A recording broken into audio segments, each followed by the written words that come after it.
fantastic. This is GT racing right now. He's got tracks and he's going with the outside of both of them. Maloney! Oh, he's taken Anderson. Anderson's up to Oh my God! Big crash. Oh my goodness, half the field's going to get rolled. Second very close. These guys are want to make their way through the field very quickly. Oh, here we go. Oh no! That's massive! This is it! This is over! I can't believe this! Oh my God! God, what?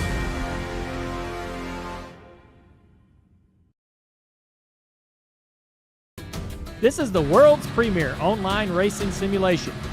iRacing puts you in the driver's seat from your home computer with the most realistic online motorsports experience you'll find anywhere.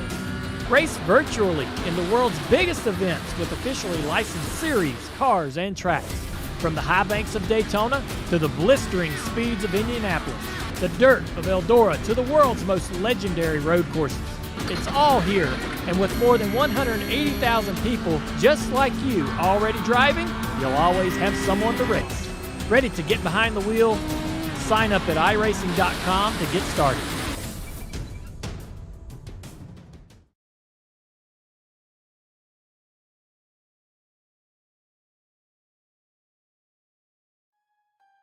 Welcome one, welcome all to SimSpeed TV. It's time once again, every 3 weeks, we go racing for Southern Cross ESports. This is their championship series, the 4th round, presented of course by V8 Drive Day Perth.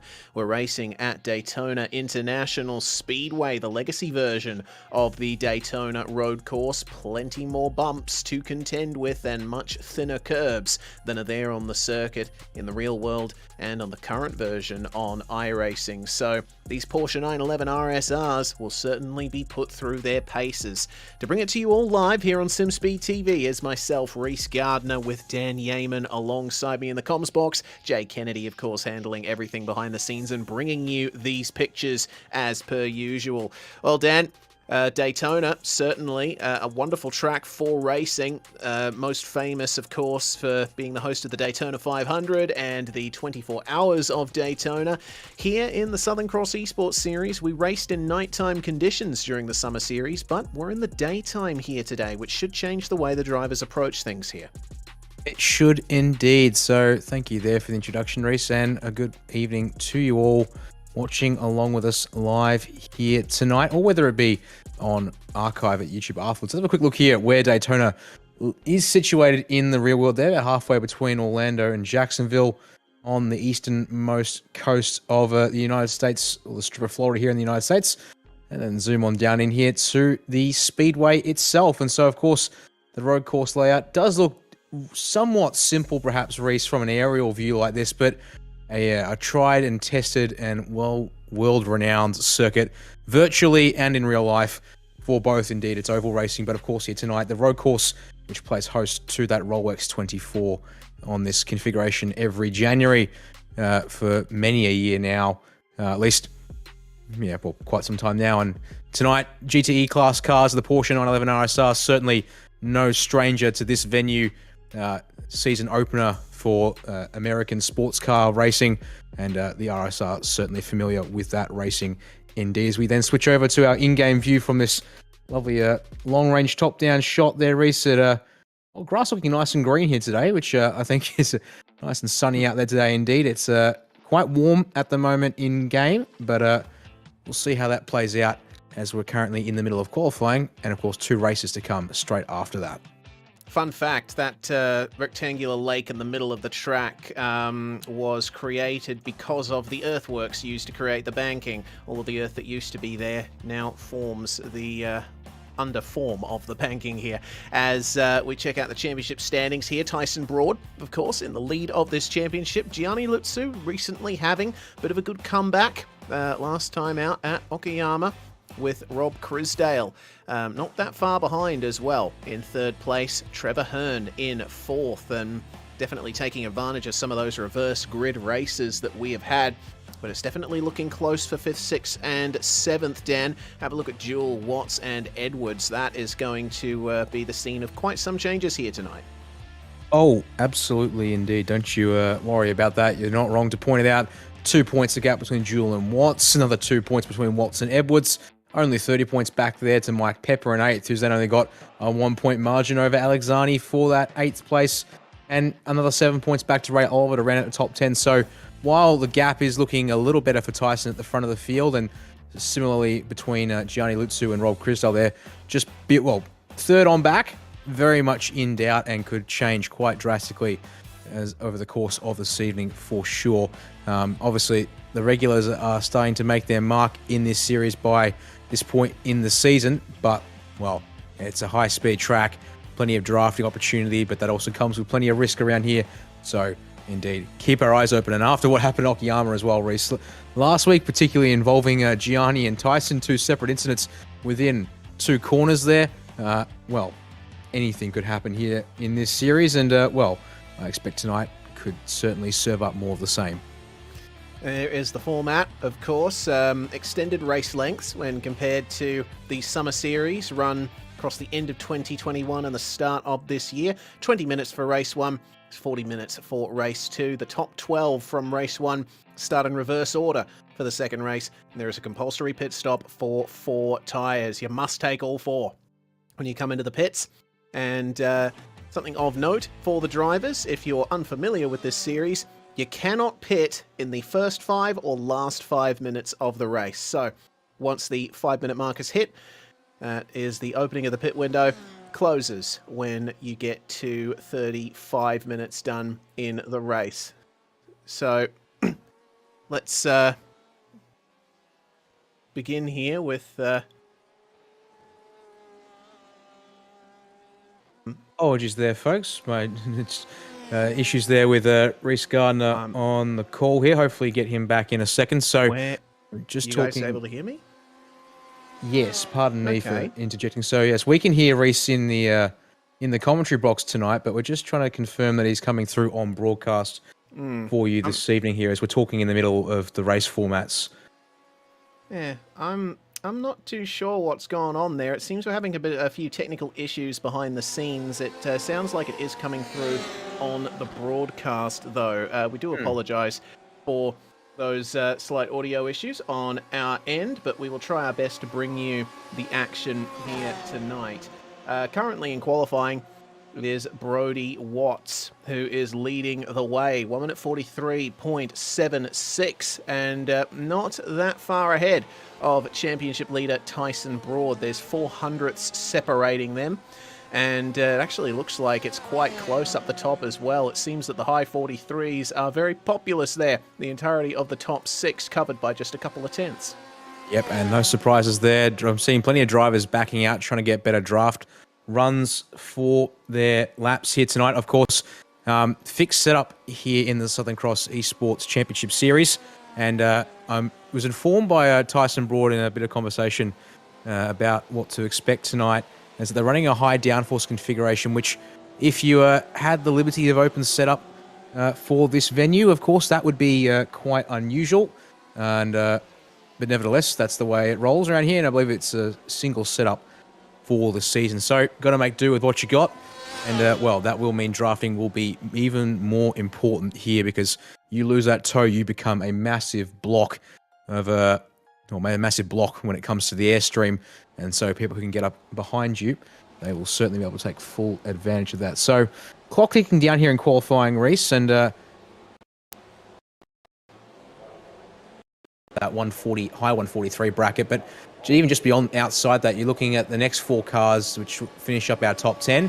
They're covered by barely a tenth and a half here, and, well, have to go back all the way to 17th place to fall 1 second outside the current provisional pole time.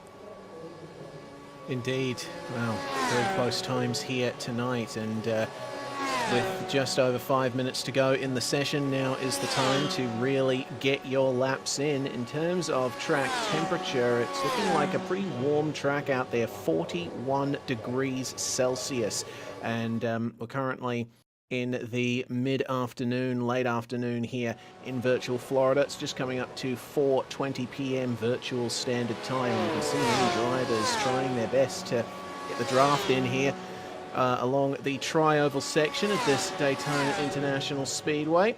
getting a little bit of extra speed on the way into turn 1. It's very important to get the exit right out of the bus stop chicane, because that is certainly the biggest flat-out section to end the lap. We got 2 very long straight line sections here. The run from the exit of the infield towards the bus stop, and then from the bus stop all the way to turn 1. So drivers out here at the moment, it seems that Brodie Watts and Trevor Hearn, the teammates first and fourth in the championship, trying to work together here, and definitely making life difficult for the traffic cones out there, as Brodie Watts goes a little bit wide there in the second horseshoe. Out on track at the moment is Cameron Edwards, working for V-Race Experience, one of the sponsors here in this series, and Edwards trying to stick to the inside as much as possible because he's practicing pit entry. Definitely a pertinent decision there to practice your pit entry. Might not get many more chances before race 2 as Dean Hunt comes into the first turn. Dean is currently down in 26th position as we check out Clint Harvey, another driver who has definitely been on for some good results here, has gotten some good top 10 results in the series so far.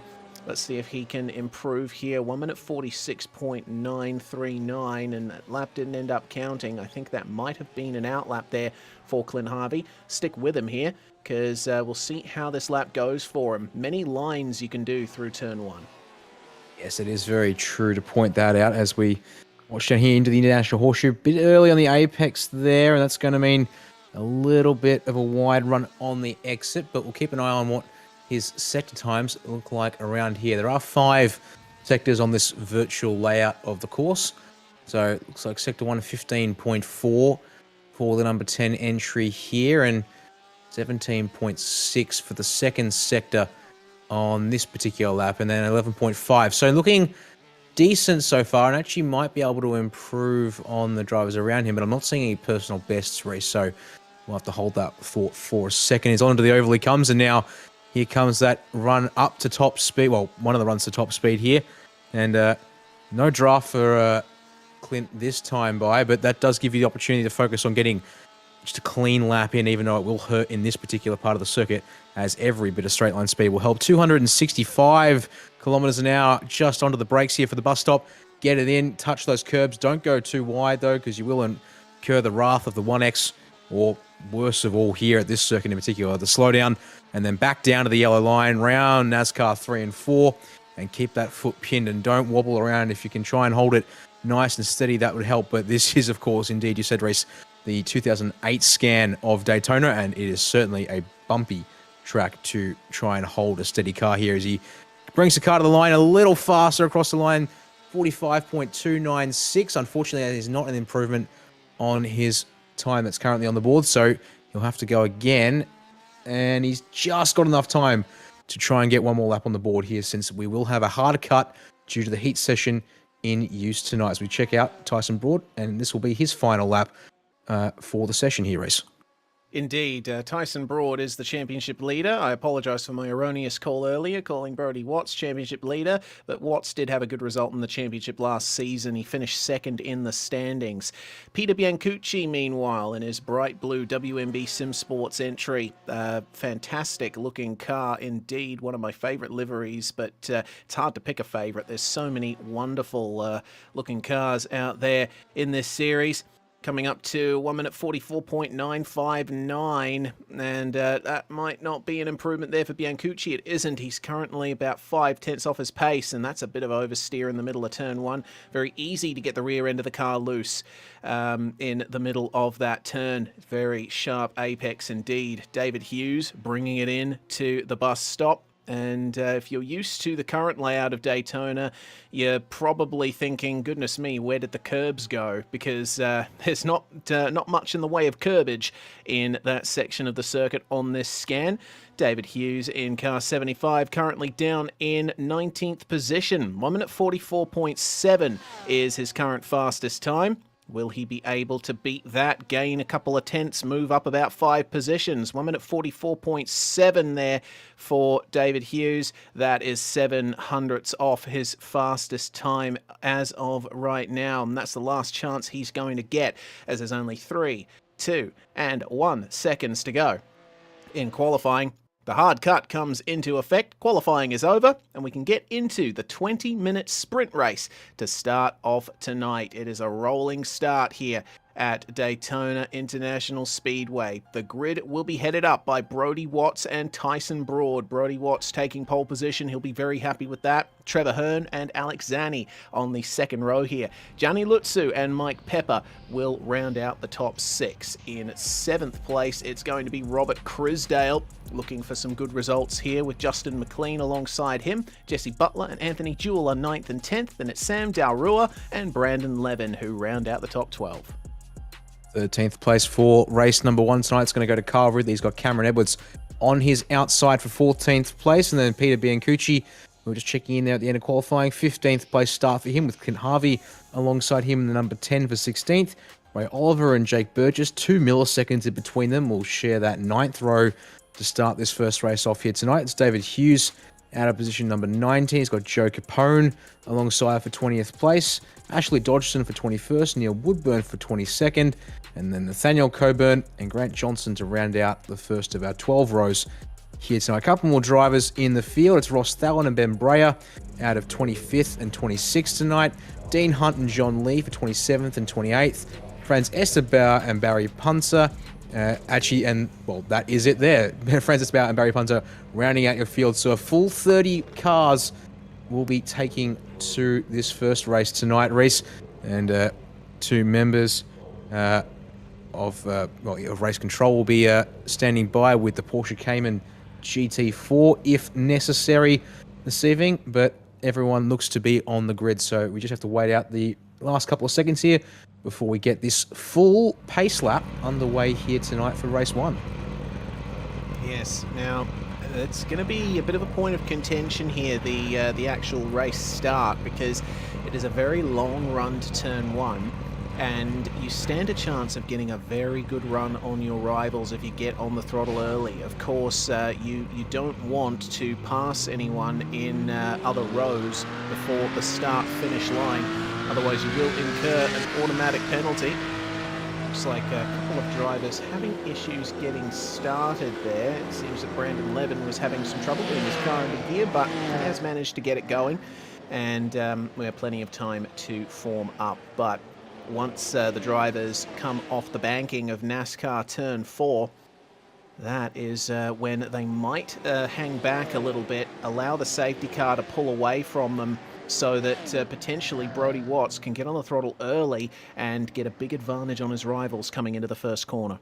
Yeah, I've just checked to see what we were talking about with difficulties. One of the cars on the outside row, a little slow to get away there at the start, and it's actually caused a monumental concertina of about 10 plus cars in that outside lane, all trying to move up and then checking into each other as a result of the fact that the first car didn't move, basically being a good old block there on the circuit. So that's actually not too great. Several drivers towards the back of that train have now got damage already to the front and rear of their cars here. Now, that might not be too bad, but aero sensitivity around a circuit like Daytona is going to be critical given the speeds involved around the oval sections of the circuit tonight. So not a great start for a couple of these guys here. And, now they're going to have to be extra careful and hope that they don't fall further behind than they might perhaps be already, given that they're starting, at least for the guys who are starting towards the back of the pack tonight, given the way that they will sort of have to, will spread out as the race progresses here tonight.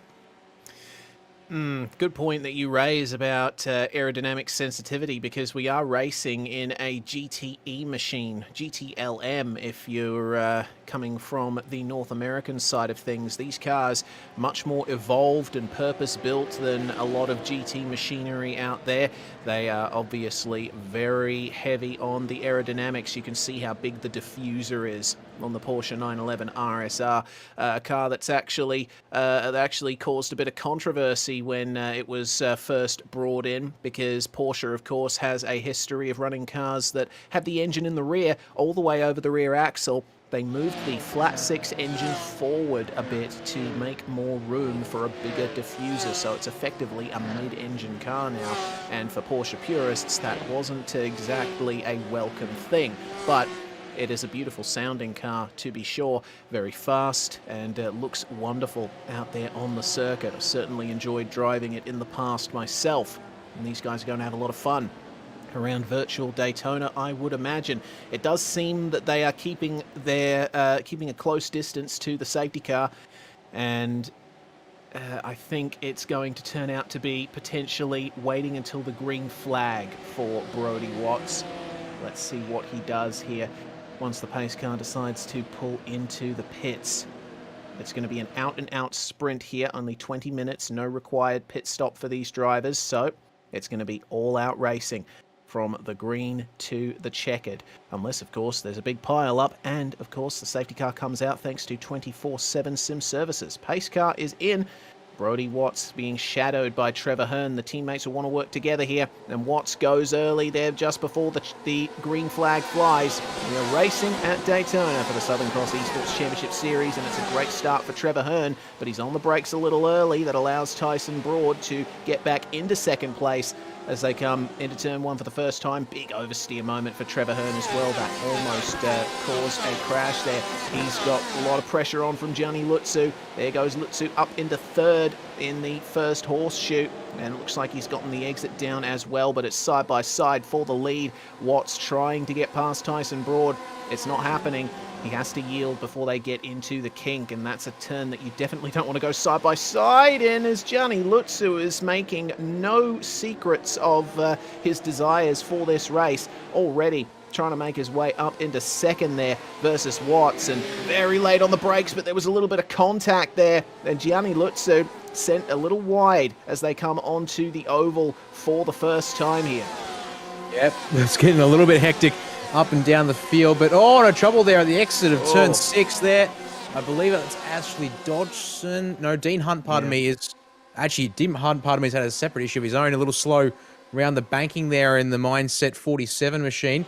And yeah, so a couple of drivers having moments there at turn 6 up and down the field, but looks like for the most part here, Reese, we're getting this first lap underway fairly safe and sound. Back to the front of the field real quick here, because Gianni back on the tail of Brodie Watts after that issue there. And yeah, more trouble down at the bus stop for several drivers, but we'll keep our eyes here on the front of the field, because watch this draft here. Pull Watts and Lutsu up to the diffuser and gearbox of Tyson Broad in the race lead.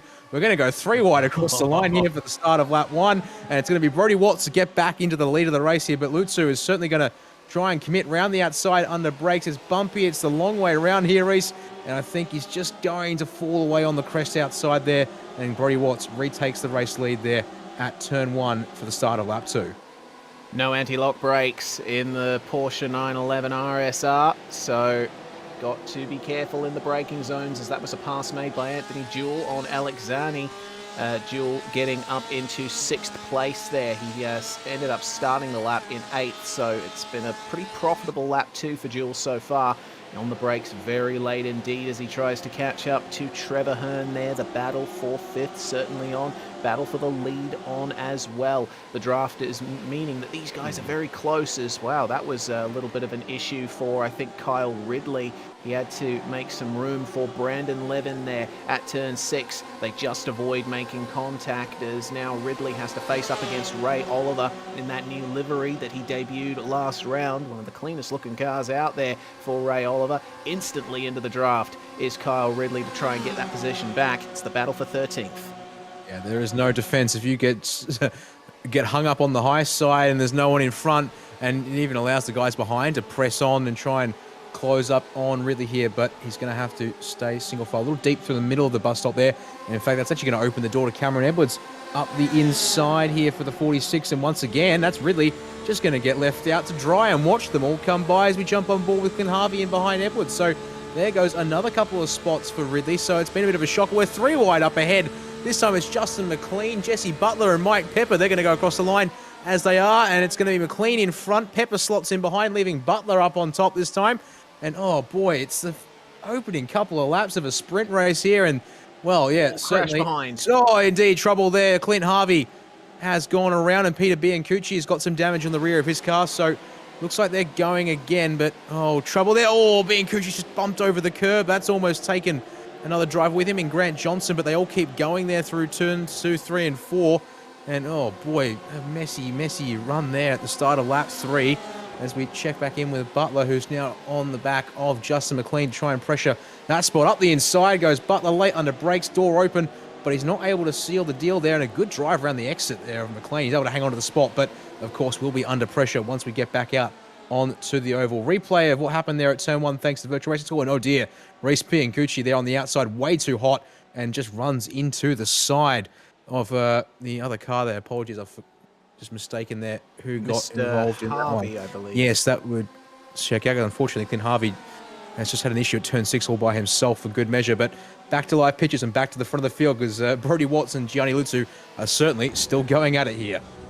That they are on board with Lutsu, and big oversteer coming out of the bus stop. It's a fixed setup in this series, so the drivers are not quite able to tune out any behaviour that they might find less than optimal. But have a look at how strong the slipstream is. They run a pretty high downforce fixed setup here, so that means that the slipstream is worth a lot. The car produces a lot of drag in the straight line with these aero settings, and it looks like Tyson Broad is right back in it here for the lead battle.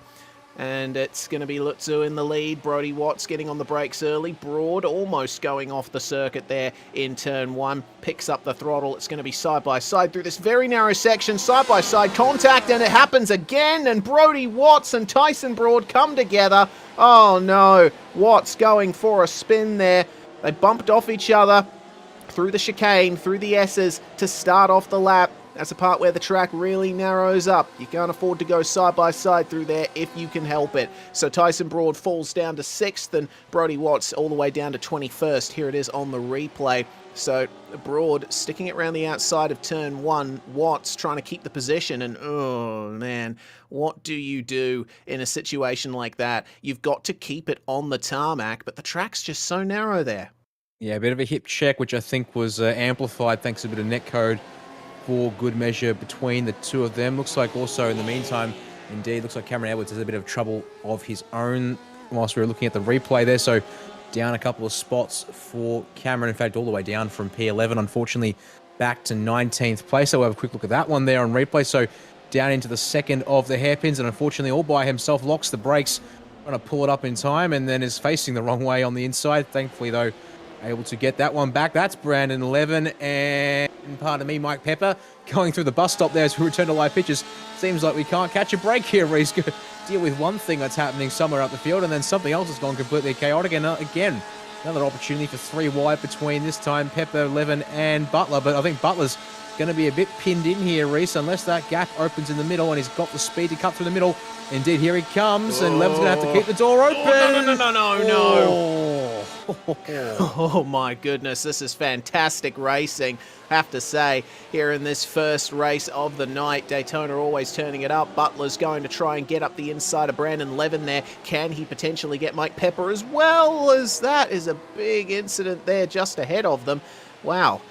Lots of tight racing from second all the way back to 6th place here. Gianni Lutsu has actually managed to break away from the rest of the field here. Anthony Jewell now finds himself in second. Robert Crisdale in third. But Zanny, Hearn and the recovering Tyson Broad are right there with them.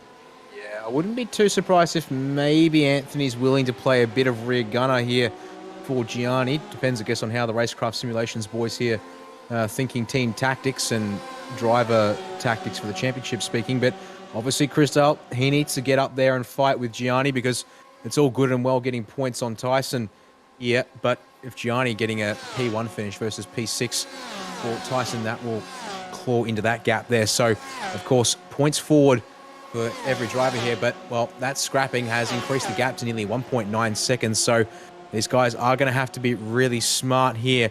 Although race control a little busy as well, they've given a 15-second stop and hold to the number 50 of Peter Biancucci for the incident with Clint Harvey back on lap number 3. But here comes that slipstream race in the meantime. Crisdale going to have to go the high side around Jewel, keep the foot in it. And Alex Zani, one of the other Racecraft Simulations cars, is going to have a think about it. No, he's going to stay in line. So 2x2 into turn 1 we go here. And again, the gap's up to 1.9 to the race lead. They close it on the brake. Zani up the inside, locks it as well. Crisdale clearly, well, thankfully for Crisdale's sakes, able to keep a clear head there. He's going to lose the spot at the end of it all, Reese. But, well, a clean car is more important at this stage if he wants to play the long game here for the championship. Exactly right. You want to have a good sense of self-preservation at a track like this where the draft is so strong and you get cars so close together at the end of these long straights. But Crisdale will try, or he has a bit of a look up the inside, try to make the move on the infield to try and get past Alec Zani again. So that's your top three, Lutzu, Jewel and Zani. But Crisdale, he went defensive there versus Trevor Hearn. Hearn unfortunately overshooting turn 6. And that is going to result in him losing touch with the draft train up ahead. Meanwhile, we briefly check back there to Ray Oliver and Kyle Ridley, but Gianni Lutzu, all the way out in front, he doesn't have much to worry about here. The guys in the draft train behind are battling so hard that despite their better straight line speed, they're actually costing each other time in the long run. Yep, exactly. That's the thing. The gap is going back between 1.6 to 2 seconds, and in fact, I have to say, really, no surprises. Gianni Lutzu definitely looking got the better pace when it comes to clean air versus Anthony Jewell. And, of course, Jewell himself has got no advantage from the toe. So it's all about who's got the better cornering speed here. But now with 3 racecraft simulation cars at the front of the field here, you would think they will try and, well, they can try and work together to close things up. But at the same time, it might be in their interests to somewhat play defensive or scrap a little bit, and that will block up Crisdale and Broad here, since these guys need to try and close up. We go side by side for a quick second, checking in with the Jesse Butler, Mike Pepper and Brandon Levin fight there, and it looks like Butler has made it up to the lead of that trio. Indeed, he did not long ago whilst we were looking at the lead pack, but once again we should expect Pepper and Levin there, Reese, to close back on in. But you can see that Jesse Butler is trying to cling on to the back end of the number 6 of Justin McLean and get on to increase that gap there. And Group is side by side through the kink. Oh boy, that's ambitious even with these cars. But looks like they're going to get through that at number 9, belonging to Grant Johnson, up the inside, Sam Derura there. So Johnson making up an 11th spot in this race. So good move forward here tonight from the number 9 in this first of 2 races. Yeah, it does seem like Grant Johnson is having a pretty good race. Unfortunately, he's not going to have any help from up ahead. Looks like he's going to be stuck back with these guys as, check out on the left side of the screen, Crisdale making his way into the bus stop in the middle of this train. Tyson Broad, of course, getting a good recovery on here, and might be looking at a potential podium if he plays his cards right here in the final 8 minutes of this race, as that's up the inside for the number 166 of Ross Allen, making his way past Sam Dalrua and grabbing 14th place there. But it's cost them time to Grant Johnson as a result. Back to the battle for second place. Zani in the tow of Anthony Jewell. Robert Crisdale moving to the outside. He has to get on the brakes a little bit earlier there. He's not far up enough to make the move. But you can see that the gap is now starting to, well, stabilize and go down ever so slightly between these guys. I think if Jewell is able to just keep his car nice and stable, allow those drivers behind him to really battle, then he can secure a good result there. The Racecraft Simulations Energy Motorsport duo there. They currently run 1 and 2 in this race. Tyson Broad riding on board through the second of the horseshoes. Very difficult to get the power down out of here. It's a tight middle of the corner once again. You've got to try and get the car squared up on the exit for a good run on the way down to turn 6. And the curved acceleration zone here out of these corners onto the oval, definitely something that the drivers will have to contend with many times, especially during a 24-hour race. Stability out of that corner, very important. Doesn't look like Tyson Broad has managed to get the run out of the corner he wanted, though. He's losing time to Rob Crisdale. He'll undoubtedly be carrying damage from his earlier contact with Brody Watts, who is still down in 21st place outside the top 20. Mike Pepper makes his way into 9th place. He's just made the move on Brandon Levin there. But the battle for 11th currently headed up by Ray Oliver, who's having some slight technical issues there. Kyle Ridley won't be filled with confidence. Yeah, it's not great when you're racing even at a slightly slower than expected speeds around here like that, but we'll check in with that later, because here is Jesse Butler trying to keep Justin McLean right on that yellow line as they're both coming up on Trevor Hearn. And in fact, that's exactly what Butler's going to be able to do. He's going to absolutely block Ian McLean here and then try and get on the brakes to get up alongside. Oh, trouble ahead. Dear. And that's one of our racecraft cars. Yeah, Alex Zani is facing backwards there on the exit of turn 1. And he needs to get that car out of the way if he can. And, well, out of position there. He actually got past, a bit of back and forth between Broad, Chrisdale, and Zani on the way into the turn. But then, yeah, trouble on the exit for the number 69 entry there. So we'll have to hopefully, we'll have to go back and have a look at it to hopefully get a read on what's happened. What it has done is promote Tyson Broad to 3rd place and Chrisdale is to P4. So here it is on the replay thanks to Virtual Racing School Race. So Jewel and Zani into turn 1. And then Zani a little deep. And, Chrisdale's gotten into the left rear corner as well. So looks like a case of 2 cars, both a little hot for turn 1. And, well, pray the traffic goes the right way. And looks like in this case it did. And he's able to get that car to the grass and completely out of driver's way in that. Just in time for the next group of cars. Yeah, so Zani's fallen down to 21st place as a result of that, but we keep our eye here on Jesse Butler, who has had a very good race so far. He's been right in the thick of the action here, coming into the bus stop now, trying his best to get a draft on Trevor Hearn, try and make his way up into the top 5 here even, with Rob Chrisdale still up ahead and undoubtedly carrying a little bit of damage from that incident with Zani. Not much of a draft there for Jesse Butler. He had to have a couple of goes at it, but he might hopefully be able to carry some kind of momentum here. They're going to go 3 wide across the start finish once again. Butler on the outside. Let's see if he decides to go deep into the first turn as he tries his best to make his way around the outside of Trevor Hearn. And he's trying, get the power down. They go side by side, and that is how you give room there through that section of the circuit. Oh, yeah, there's a problem there in the battle for 12th. It looks like Ross Thalen has gone around contact with a car. Yep, he has indeed, and we'll confirm in a moment the other car involved. It looks like it might, Grant Johnson in the number 9 machine is now sporting some damage that I don't think was there earlier, and that lines up with the car, light coloured car that I think we saw there. So, unfortunate bit of drama. We'll have a quick look at it thanks to Virtual Racing School, and indeed, yes, it is. That is the number 9. I'm trying to go around the outside of Thalen there, and oh boy, that's quite the attempt to close Thalen to the inside, but that has not worked out for either driver. And, well, in fact, Johnson's able to drive off before Allen can recover there, so it looks particularly bad in that case, given he's the one on the attack there. As we return back to live pitches and back to Sam Darua, who, well, was losing a couple of spots earlier on, Reese, but thanks to everything that's happening around him, is now back to 12th place, which puts him critically in that reverse grid pole, but he does have David Hughes trying to close up to him. We'll check in a little bit later because Brandon Levin and Mike Pepper are still going at it, but they have been dropped by Jesse Butler, who is obviously up the road a couple of spots. Well, let's see if there's any potential of a side draft here for Mike Pepper. Looks like he did get a good exit out of the bus stop, and you do get a little bit of slipstream effect running side by side with another car because of the big hole that is punched in the air by any racing car. And he's just ahead now of Brandon Levin on the way into turn 1, but you'll see here as they come into the first turn, once you get on the brakes, you can't really alter the trajectory, and he's gone a bit deep there, has Brandon Levin. That could potentially give a run to Mike Pepper on the inside. It's defensive now from Levin in the battle for 8th place.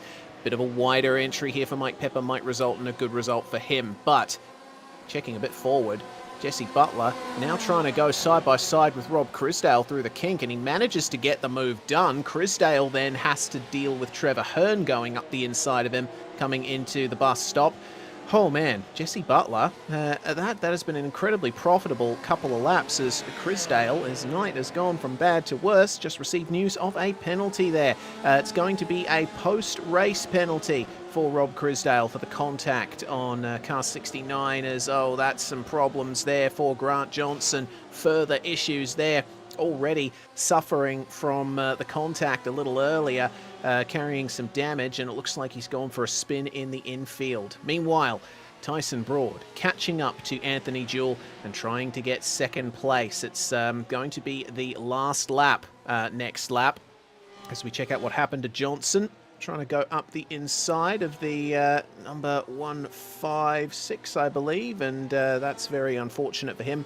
A little bit deep, contact side by side, and ended up getting spun around. But here's Tyson Broad trying to go for it on Anthony Jewell, trying to take second place from the number 28. It is white flag for these guys. Gianni Lutsu already crossing the line, and as long as you cross the line with under a minute 40 or so to go, that is going to be the final lap of the race. But it looks like Broad's going to wait here for a full-on run in the slipstream.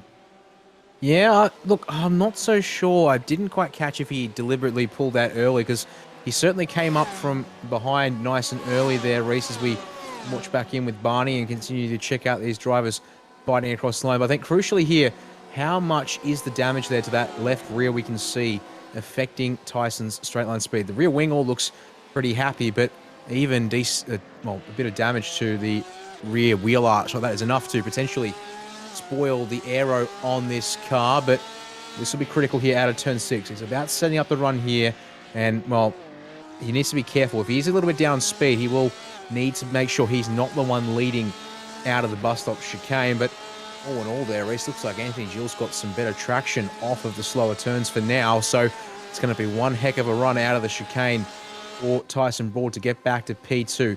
Certainly looked like he could do it last lap here. He's just got to make sure he times this to perfection. As we check back in with Jesse Butler and Trevor Hearn, they're still going at it over P4 now between these two guys. So they come into the bus stop there. I just saw Tyson Broad run extremely deep, but looks like he's gotten away with it. A 1x for off track maybe, but I don't think he's closing in time for P2. So eyes here on the battle for P4, Reese, but looks like our top three are going to stay as they are across the line.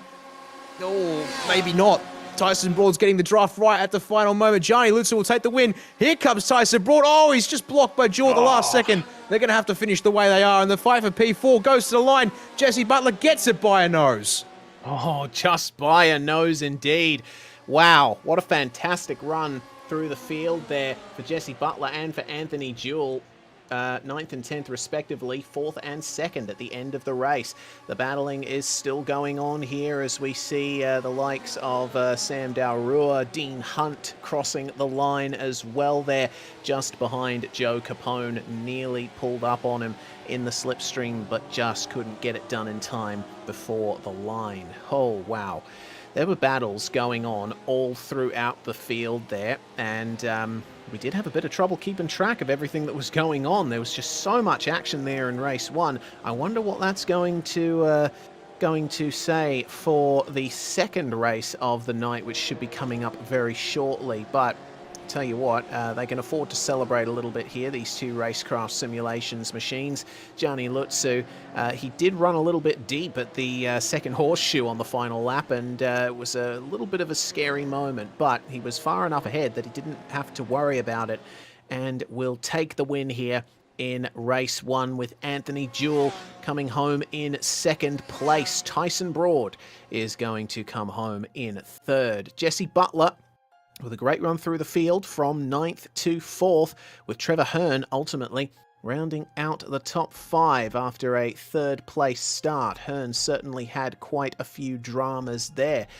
Justin McLean is going to come home in 6th place, with Rob Crisdale in 7th, but of course he does have a post-race penalty to contend with. Brandon Levin finishes in 8th, with Mike Pepper in 9th. Ray Oliver is going to round out the top 10 after starting from 17th. Kyle Ridley in 11th, but David Hughes is going to crucially have pole position for race 2 here, Dan. He will indeed. Just running down the order real quickly for the rest of the drivers. Jake Burgess was the next in 13th place there, ahead of Sam Daurua. Pardon me there for stumbling over that one. 14th for Sam there. Joe Capone up to 15th place. Good gains of him. Dean Hunt, another driver who also had some good gains there, to 16th place. Brody Watts, unfortunately, well, yeah, after that contact, unable to recover, so he'll have to start the main event from 17th place tonight, just ahead of Ben Breyer, finishing 18th. Alexani, another driver to unfortunately come unstuck to contact there, and a perfect 30 seconds back in 19th place for him in the sprint tonight. And then Nathaniel Coburn to pick up a couple of spots to round out our top 20 in that first one there. And then Grant Johnson, 21st across the line, but post-race penalty to be issued by race control, so he will drop a couple of steps down.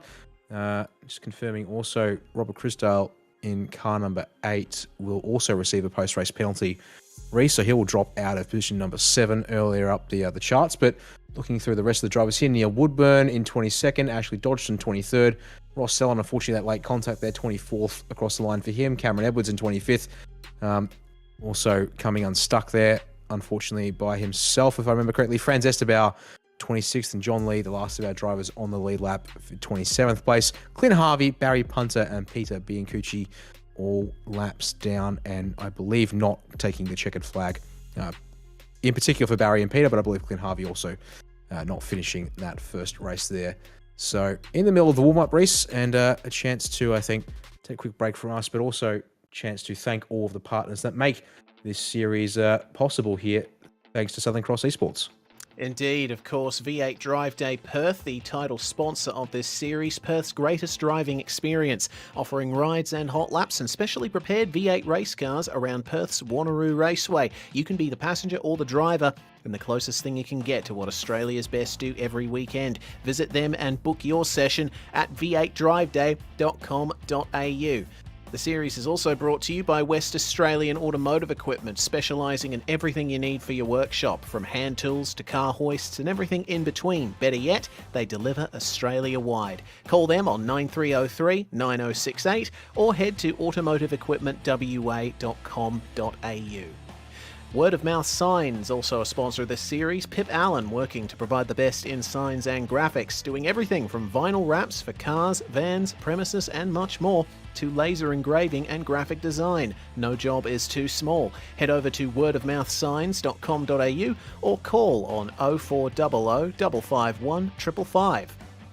V-Race Experience is Perth's best full-motion simulator experience, located in the heart of Osborne Park. They use Motum simulators, professional hardware, and class-leading virtual reality goggles, so you can race like a pro and get fully immersed. To find out more, go to vrace.com.au. Motum Simulation, a recent partner of this series. Their unique patented True Motion technology delivers 6 degrees of freedom in a fully immersive VR environment. They deliver simulation solutions across Australia and internationally, working with many leading brands. To learn more, head to motumsimulation.com. And of course, the series would not be possible without 24/7 sim services, who are handling race control tonight. They're an independent provider of live race control, rulebooks, officiating and more on all sim racing platforms. Check them out at 24/7 sim services. That's 247simservices.com. Well, a couple of seconds left in this warm-up session, Dan, and tell you what, this is going to be yet another cracker of a race, because Gianni Lutsu, starting all the way back in 12th place, he's certainly shown that he is able to work his way up through the field in the second races of this series. But we'll cast our minds forward a little bit here to check out the final 3 rounds of this series. The final 4 rounds. Oran Park, of course, postponed a little bit. We are going to run towards Spa, Road America and Bathurst towards the end of the season. Really looking forward to those last few rounds, and certainly hope that it provides racing of the standard that we have come to expect here at Daytona. It's been fantastic to see the amount of action that has gone on around here. Of course, next round is at Oran Park. You'll be able to catch it on the 13th of July at 6:30 p.m. Australian Western Standard Time, right here on SimSpeed TV. But the drivers are on the grid now for the second race. We can go through the grid, starting on pole position. It is going to be David Hughes, with Kyle Ridley starting alongside him. Ray Oliver and Mike Pepper are going to start 3rd and 4th, with Brandon Levin and Rob Crisdale 5th and 6th. Starting out of 7th is going to be Justin McLean, with Trevor Hearn alongside him, Jesse Butler and Tyson Broad 9th and 10th. Then it's Anthony Jewell and our winner Gianni Lutsu starting out of 12th. Run through them again. Jake Burgess and Sam Derua out of 13th and 14th for this one. Joe Capone, Dean Hunt, 15th, 16th. Brody Watts, Ben Breyer on row number 9. And then Alex Zani, Nathaniel Coburn, Grant Johnson, Neil Woodburn, and Ashley Dodgson, Ross Thallen round out top 24. Cameron Edwards, 25th. Franz Esterbauer, 26th. John Lee, 27th. and Clint Harvey 28th, Barry Punter 29th, and Peter Biancucci rounding out our 30 cars here for this race tonight. There goes the pace car just in time, Reese. So we do obviously have the full formation lap to come still for these guys, but chance now for them to all get ready. Hopefully we don't see any issues like I did notice at the start of race 1. Looks like we are all rolling and keeping a bit of a gap here as we get underway. So looks like we're not going to have those troubles with a bit of a front-rear contact in this one. So I'll be very curious indeed now with this race. We saw how important the draft was, and I think critically the important thing is that so long as you're racing with the same group of guys that you normally would pace-wise, you can't really afford to be trying to gamble on pit strategy, I would suggest here tonight, Reese, because you'll just completely lose speed around the banking and the oval parts of the circuit. You need to pick a person you can work with here in the opening phase that you know is on pace with you, and then pit when they pit. Otherwise, you can expect to be held out, hung and dry pretty quickly, even if it's just a one-lap undercut or overcut, depending on which way you want to go or choose to go if you make that choice, which I think is going to be the wrong choice to do that kind of thing tonight. Yeah, indeed. I think this is perhaps the most important track of the season for pitting at the right time. And I would expect that we see big groups of drivers pitting at the same time, coordinating with each other so that they don't end up losing out. But David Hughes is going to be the one bringing them away here. And thinking about drivers looking for redemption here in the second race, of course, Grant Johnson, he certainly showed that he had the pace to move up the field before his incident's going to be starting out of 21st place. Ross Thalen and Cameron Edwards suffering from crashes and spins, and Peter Biancucci with that penalty of his ended up retiring from race 1, and Biancucci's going to be starting dead last in 30th place after qualifying in 15th for race 1.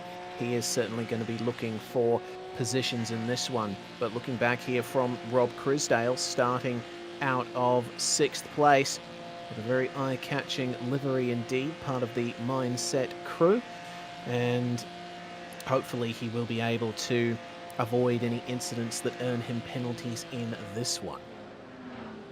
Yep, so I come down to the end of the back straightaway and through that bus stop chicane. Maintain the 2x2 formation here, all 15 rows of it.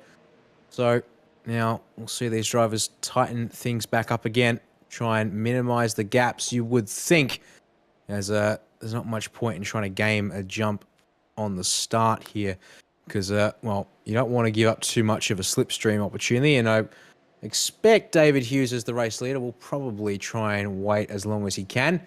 Certainly makes sense here at Daytona to not give too much of an advantage to the guys behind you and, well, alongside you as well for the case of Kyle Ridley, although he'll obviously have the drivers immediately behind, such as Mike Pepper and Robert Crisdale, to worry about. So there's that formation tightening up now. We make our way onto the front stretch and the tri-oval here at Daytona. And so pace car approaching pit lane and pulling off right about now. We take the race into the hands of David Hughes. He waits. The green flag flies, so he should be getting going. And, well, we're going to go side by side across the line and get race 2 underway. 3 wide in the back there already, and the leaders already 3 wide as well. Crisdale around the outside of Pepper and Ray Oliver there to turn 1. Looks like he's going to make it work, but no, slots in behind Mike Pepper there, so they stay as they were in the first couple of spots. But, oh dear, Brandon Levin's already got some serious damage. No spin for Hughes. And a spin for Justin McLean. That's going to cause a bit of a chaos. Oh, Jesse Butler caught in that one as well. That's multiple cars piling into the horseshoe. And that's going to possibly need a safety car here as they all come flooding into the turn. That's a graveyard of cars on the outside of turn 4. And safety car is called by race control straight away on that one there, I believe. Yes, indeed. A couple of drivers need to just listen into that one there. And, yep, the number 30 safety car in the hands of Nathan Allen is straight out on track. And, oh, Kyle Ridley's around after the safety car call at the second of the horseshoes there, Reese. That doesn't look good there for Kyle Ridley. I'm checking back to see what happened to him. It looks like he did that all by himself. He ran deep and locked up at the second horseshoe, ended up getting spun. So that promotes Mike Pepper into the lead of the race. Ray Oliver, Anthony Jewell, Tyson Broad, and Jake Burgess are your top 5. Oh goodness, we've got a lot to pick apart there from that race start. David Hughes, our pole sitter, has jumped into the well, actually he's had a bit of an incident there on his own, crabbing massively, made a mistake on the way through on cold tires, and the field just had nowhere to go. A lot of confusion in the midfield. That was Crisdale and oh goodness, Jesse. There. Yeah, Levin as well. Jesse Butler had a almost separate incident there, didn't he? Butler, of course, with a very eye-catching machine. I've got to wonder what on earth happened to him there, but the field slows down all the way, and now they will wait to come up to the safety car, and we'll try and get this underway once again. Checking back on that incident. We'll see what happened to Brandon Levin here. So there was a spin behind, but Levin, oh goodness, that's what happened. Everyone was checking up in front of him, and he just got on the brakes a little too late. Meanwhile, it actually looked like Gianni Lutsu made contact with Jesse Butler, and that's the reason why we saw Butler spinning. Lutsu ended up getting into the grass on the exit of the S's there. We're already seeing a bunch of drivers in the pits here. McLean, Butler, Levin, Fallon, and Hughes. I would suspect that most of that is for damage. Yeah, it certainly will be. And yeah, that was an absolutely monumental. Yeah, so obviously Hughes has his own incident. Justin McLean spins by himself. Yeah, Lutsu got loose as well. And then, yeah, Lutsu collects Butler, who then collects the stricken Hughes. Separate to all of that was, Brandon Levin getting a little bit crossed up as people were checking up, and yeah, runs into the back of, I believe it was Trevor Hearn there. Yes, it was. And then that collects Rob Crisdale as Levin goes on past the apex of turn one. So here's it from Lutsu. So crucially, watch here, Lutsu, yeah, just clips the right rear of Butler. And then watch that there. That is Sam Derua getting right into the rear of Lutsu. So he picks up a bit of damage there, does the number 4 entry. So yeah, it's all quite a mess. And the pit lane has been closed while this is all happening. So drivers got down onto the lane, and I believe it permitted emergency repairs there, or at least I certainly heard pit lane was closed. But looks like, yeah, Brandon Levin has opted to stop for a fair while. I was going to jump on board here, Reese, with Sam Derua, who's the driver who ends up eventually coming across Gianni ahead. So through turn one, almost gets cut by the other one of the racecraft cars. But then, yeah, watch this. Loose from Lutsu. He's all loose. Where do you go? There's just nowhere to go for Sam at that point. The grass is certainly not going to be a friendly spot for him either there. No, certainly not.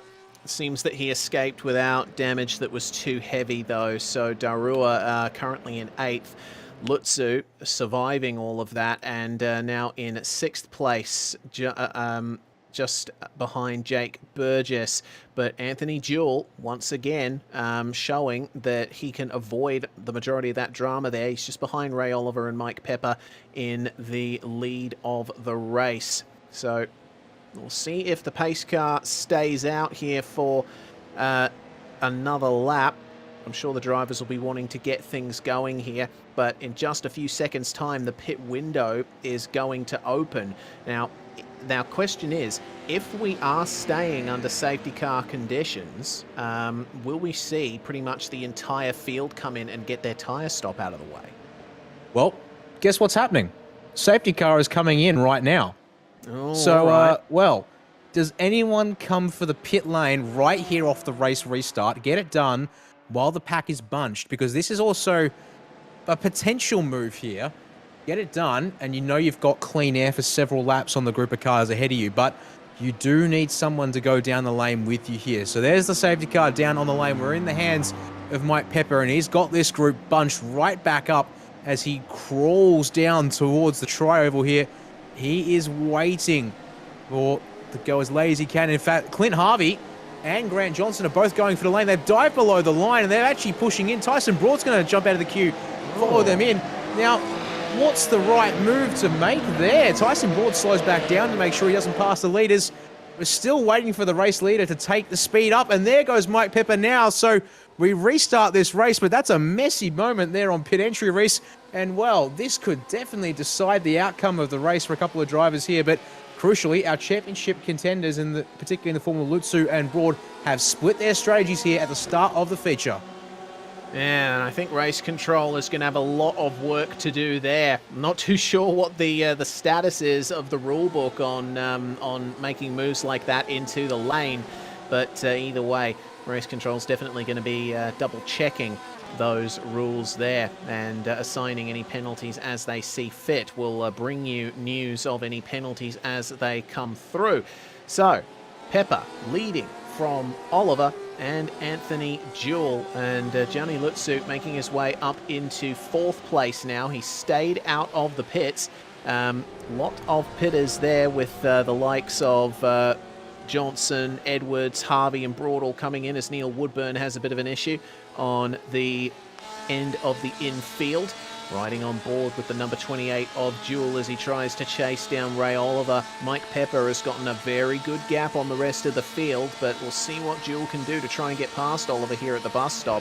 Doesn't look like he has enough momentum to do that, and Oliver, it seems, going a little deep there into the chicane. Mike Pepper definitely went deep. It looks like he's just picked up a slowdown from going a bit too far over the curb. They're going to have to avoid him here, make sure not to get contact, and wow, slowing all the way down is Mike Pepper. He's going to lose bulk positions here, but Anthony Jewell is going to go for the lead here on Ray Oliver as still trying to clear the slowdown. There is Mike Pepper side by side across the line for the lead. Gianni Lutzu is right there with them in 3rd place. Ray Oliver on the inside, but he's going to have to yield there to Anthony Jewell, who tries his best to pull it up. Goes a bit wide though in the middle of the corner, so now Lutzu's going to be side by side with his teammate, and it looks like Lutzu's going to get it done there. Jewell getting on the brakes a little bit earlier to let Lutzu go, and Oliver goes deep, and that's Lutzu into the lead.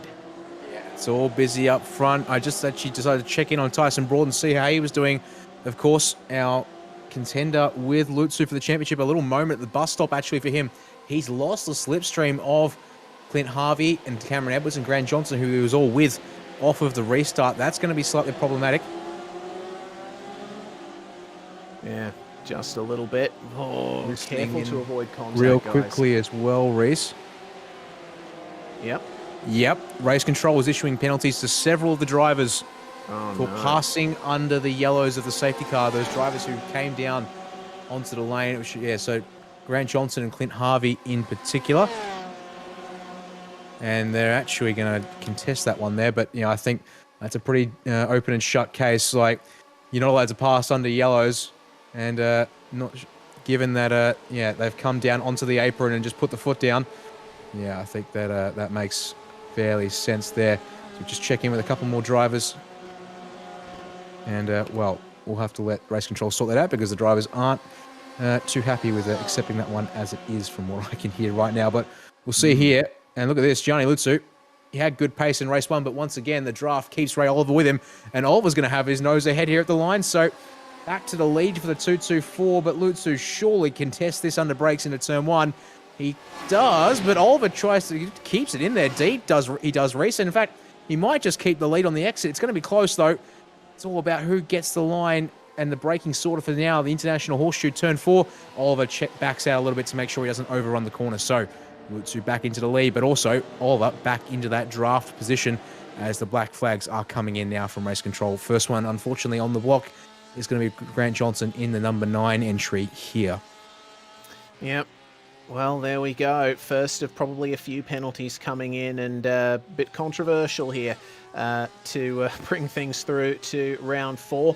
Lutzu, though, into the lead. He is certainly not privy to anything that's going on in the race control box. He's focused on trying to pull a gap now on Ray Oliver. His main competitors are out of contention for the most part. Wondering if there's going to be a penalty for Tyson Broad as well. We've seen penalties come in also for Clint Harvey and Cameron Edwards too.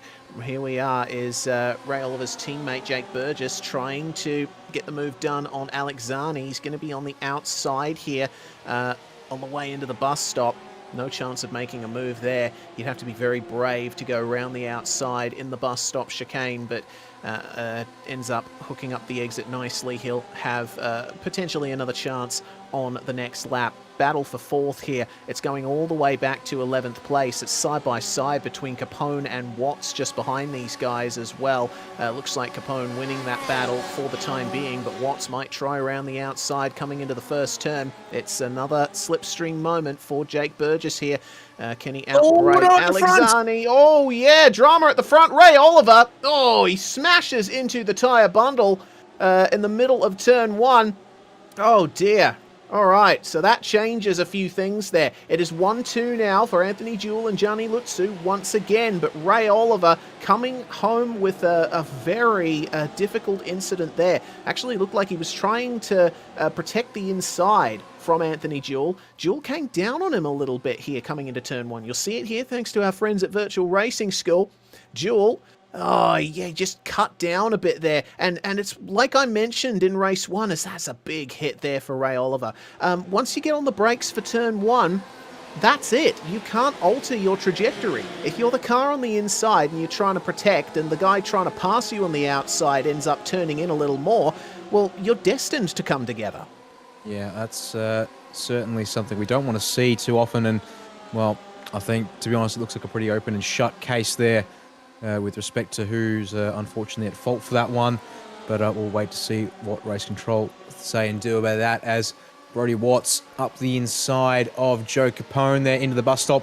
Gets that one done pretty nicely. And, well, can he press on? In fact, trouble for, looks like Anthony Jewell there. Yeah, through the bus stop chicane. Jewell's off, and he's now going to fall back through this train of cars. We jump on board with the 28 machine, and the train just goes around him and swallows him up here on the banks at Daytona. So back from P2 all the way to position number 8, and Jules going to go under the apron to the line, and so in he goes. That's him getting his pit service out of the way.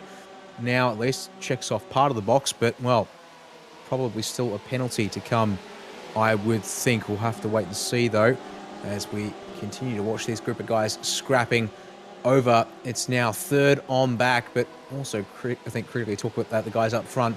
Gianni Lutsu has another gap. 3.6 seconds is his margin. So once again, Gianni getting to the front early-ish on here, Reese, and then he's able to press on without too much pressure as we jump on board with Trevor Hearn in the middle of this group here, and looking to pressure here up the inside of Jake Burgess. He's going to just get it pulled up. Burgess already committed on the brakes as well in behind.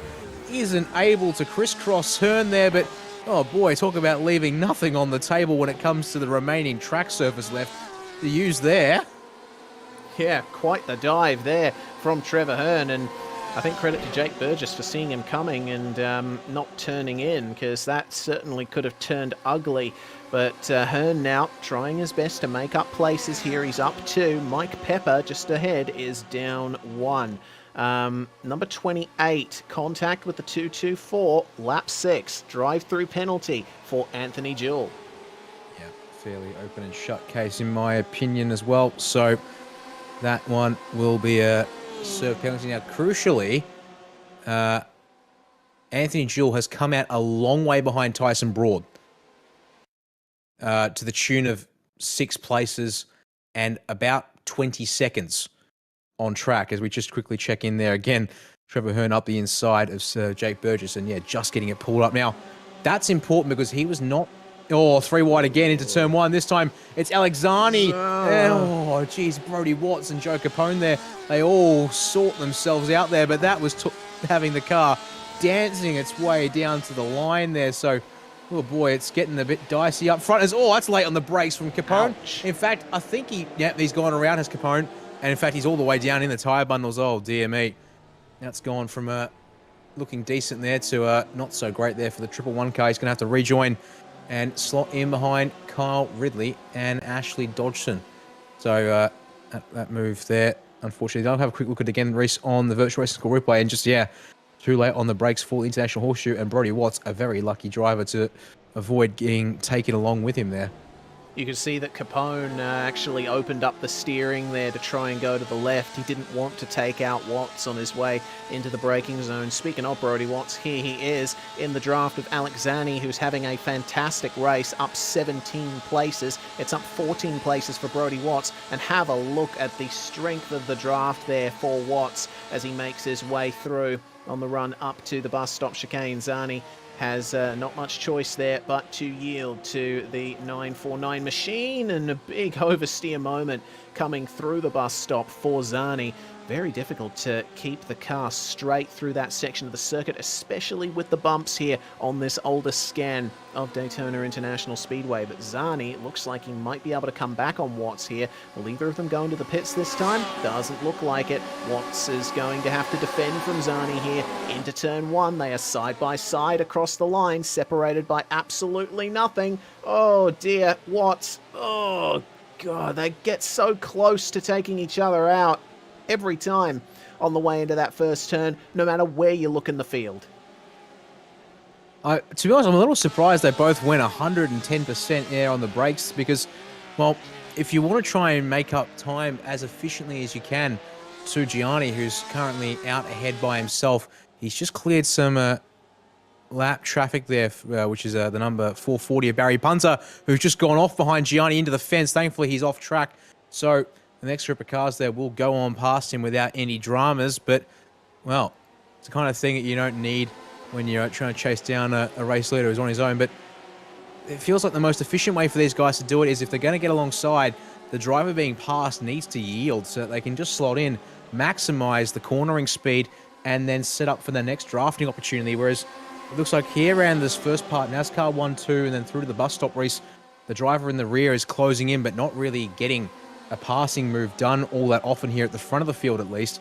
And then it's all about using it to be the setup for the main pass down the front stretch. But the drivers defending seem to be pretty willing to defend it down to the very bitter tooth and nail, despite the fact that we are not even halfway into this one, just by a couple of minutes at this stage still.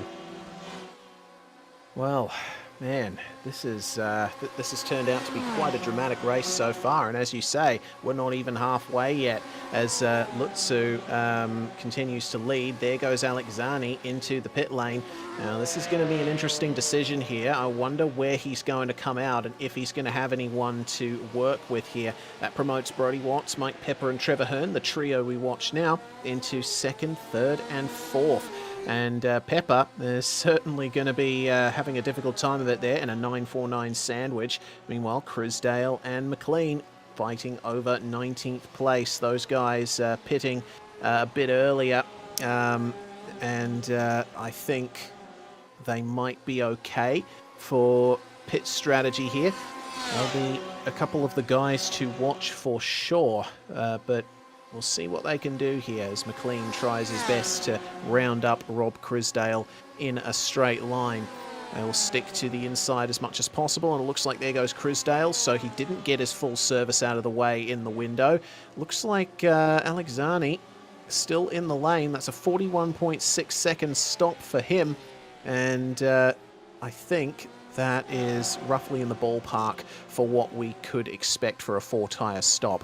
The other times that we've seen so far have been around 31 to 33 seconds for the other drivers. That says to me, Reese, that because we're talking about a high-speed, high-draft circuit, the guys here who are running towards the front of the field are needing to fill up quite significantly. And I'm just... Tyson Broad is clutch lifting and coasting. He has come out a long way ahead of Alex Zani, to the tune of 20 seconds. But if he's having to clutch lift this thing back to the end of the race, having come in under the end of the safety car there, which is not a lot of fuel burned, end of lap 2 it was for him, well, that does change things. Of course, Zani was about 5 seconds back on Gianni Lutzu, or just inside that. So we can expect, therefore, Tyson's going to have about 15 seconds advantage at this current stage over our race leader. But then if he's having to fuel save all the way to the end, that's going to make things really spicy. But talk about spice, Brody Watts and Mike Pepper there were going into turn one a little while ago. Pardon me, I was looking at the broadcast feed, the live broadcast, not the production feed. They're already past the International Horseshoe, and they have sorted themselves out there. and Watt's getting up into P2 there along the front stretch into turn 1. So they carry on, but I think now the die is being cast, and well, Tyson Broad has the upper hand for now, but he is still all by his lonesome, and he's having to fuel save aggressively to make this work. His lap times, though, are still competitive in the mid 144s. There's Neil Woodburn yielding 12th place to the Perth Fork Trucks entry of Franz Esterbauer. And a bit of a point here from our director, Jay Kennedy. Robert Crisdale, when he came in for his second stop, put in 8 seconds worth of fuel. So that shows that the drivers are certainly going to have to put some fuel in as well as get their tyres sorted. This is going to be an interesting conclusion to this race, depending on how things go. The drivers in the draft behind other cars will be able to save a little more fuel and will be able to shorten their pit stops. Gianni Lutzu leading by 4.5 seconds over Watts, Pepper and Hearn. And that battle for second place, still one of the closest out there on the track. You can see that the Mike Pepper really rounding up Brodie Watts in a straight line here, but pulls out of the draft early. He's not looking to go for the move in turn 1. I think the strategy that these guys are employing at the moment is they want to stay together. They want to try and stretch this out as long as possible. Yeah, that is certainly the play. If they can just inch in on the race leader, that's also an added bonus for them at this stage. And, well, yeah, if you can work together a bit, all save a little bit of fuel as you exchange places back and forth, get the tyres on in the next couple of laps, and have a fast and fresh car to the end. Kyle Ridley's down the lane, and I believe this might be... Well, no, he's currently in his box in 15 seconds, pardon me. It's his time down on the lane. He was there with Dean Hunt, having joined him stationary as well as we check back in with this group of 3 for P2. Although, looking at that gap there, Brodie Watts certainly a little more comfortable through the infield, and also one of the fastest drivers on track, only beaten by Jesse Butler on that last lap. And, well, that could be important. Jesse Butler's currently running in 13th place, 12 seconds off the back of Tyson Broad. But, yeah, don't count Butler out. He reckons he can go to the end here, having also come into or has come in twice, pardon me. Lap 8 was his second stop of the race. Yeah, and that's well within the window. The first time he came into the pits was to repair the damage he sustained in the lap 1 carnage. So, now, Mike Pepper lost a little bit of touch to Brodie Watts here, and he's opened himself up to an attack from Trevor Hearn. Let's see what he does here. Does he come into the pits? Oh, have a look at that. Yeah, Lutzu pitting from the lead here. This is going to be interesting. Lutzu didn't really have much pressure to face here, as, a little bit deep there for the likes of Trevor Hearn, having to yield Tyson Broad's lost at the bus stop all by himself. Oh, no. Oh, that's a big problem there for Tyson Broad, indeed. He'd made his way back up to 14th place, and he's obviously slow getting going. It does look like the bumps did not do him any favours there. But looks like that is maybe not much in the way of positions lost, but certainly valuable time lost for Tyson Broad. This battle's still continuing for what is now the lead of the race. Remember, all of these drivers have not pitted. Let's have another look at what happened to Tyson Broad. Looked like potentially no lock-up on the way in, but he did get quite unstable over the second curb, right on the brakes there. Lock up, try and stabilize the car, and take the old chicane exit there to get back going again. So we'll turn our attention back to the battle for the lead here. Mike Pepper coming into the bus stop just ahead of Trevor Hearn, trying his best to catch back up to Brodie Watts. He's definitely within draft range. They can get it done from that far back. But now, with, it seems, Brodie Watts making sure that he can get that gap underway, Mike Pepper might be thinking about pitting soon, but he won't want to lose touch here with Trevor Hearn. Yeah, that's going to be important indeed. Oh, there's the move down to the yellow, and he's going to go in. In fact, look at that. Trevor Hearn's going to go around the outside on the way into the pit lane. He doesn't quite get the job done. Oh, Watts went in too. And in fact, so all 3 have come down the lane, so they're going to keep that drafting group together. So that's going to be important for their pace, you would think, so long as they can all look after each other here and not stumble on the outlap. So find your boxes, boys. Hit your marks. Get up on the jacks, and that's deep for Mike Pepper. that costs a half-tenth, but that's all it's going to take. So now here's the wait for these guys to start the fuel. Now, talking about fuel numbers, 11 extra seconds in the box for Gianni Lutsu. And that has to be entirely extra fuel put into the car. Because you can see these guys, they're waiting a little bit before they go up on the jacks. That's obviously, that's the fuel before the tyres start. So Tyson Broad is your effective race leader. And, oh, Jesse Butler's back in the pits. Oh, he might... So that's someone who I thought was going to be home okay to the end. But he's clearly not sure about having the fuel in it to make it home. So Justin McLean is now up to effective second. And then it's Brandon Levin, net third. Gianni Lutsu is net fourth at 8 seconds off the race lead. But he is pushing incredibly hard. He can afford to. Whereas I think those top three drivers effectively on effective are going to be having to watch their fuel numbers incredibly closely if they want to try and push this to the end. It's going to be a gamble at this stage, I dare suggest. And, well, game on, folks. Our next three guys come out, but it's Brody Watson, Trevor Hearn by themselves. There's Mike Pepper now fighting with David Hughes over 10th on track. And, yeah, net 8th, unfortunately, for Pepper there. Yeah, well, David Hughes, don't forget, the guy who started on pole and unfortunately spun out on the way out of turn 1, or turn 3 rather.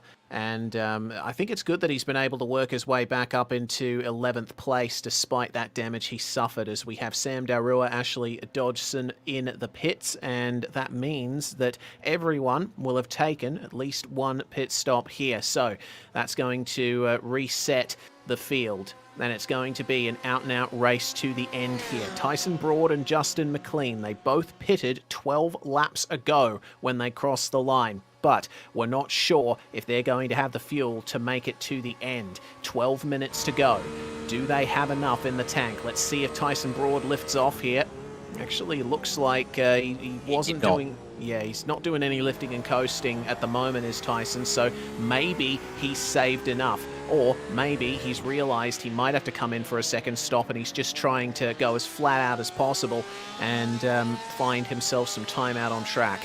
Lutsu coming out in third place, Brandon Levin just behind him, and Levin was also a driver who pitted on the same lap as Broad and McLean, so question marks over whether or not we'll see him back in the lane. Yeah, I think if you're putting the foot down at this point, yeah, there's indeed two ways it could go. But I would think given the number of drivers who have come down a second time, having pitted early, it feels like that's waving the white flag there and saying, I can't make it home on fuel. I haven't saved enough. I can't save enough to the end of this one. So, yeah, touch and go for those top three. But I think it's going to be quite the challenge here. Broad is up behind some lap traffic currently on the oval, but we'll worry about that later because, yeah, Trevor Hearn and Alexander going at it there for P6 and pushing. Oh, there you go. Tyson Broad is actually clutch saving in behind traffic on the oval. So he'll take every bit of fuel saving he can get, but in clean air, he's going to push. But we'll stay with Zani here because he's got to go the long way around Trevor Hearn into the bus stop. That's a bit of a gamble, but he's alongside and got a nose ahead. Does Hearn back out? No, Hearn does not. Side by side on the way in here. Reese, they're going to have to really compromise their line through the chicane, but they both get through. Justin McLean is coming down into the pits, apparently, according to his in-game chat. He's got Gianni in behind, but, yep, looks like McLean also waving the white flag. He does not have enough fuel to make it home. So it's going to be just Tyson Broad at this stage to be the one driver who's going to try and push it to the end. Brandon Levin is going with him, but already back in P3. So, with 10 minutes to go, Tyson Broad leads by 7.6 seconds. It's still going on here between Alexani and Trevor Hearn. Zani manages to make it in ahead into turn 1 with a lock-up from Hearn to boot.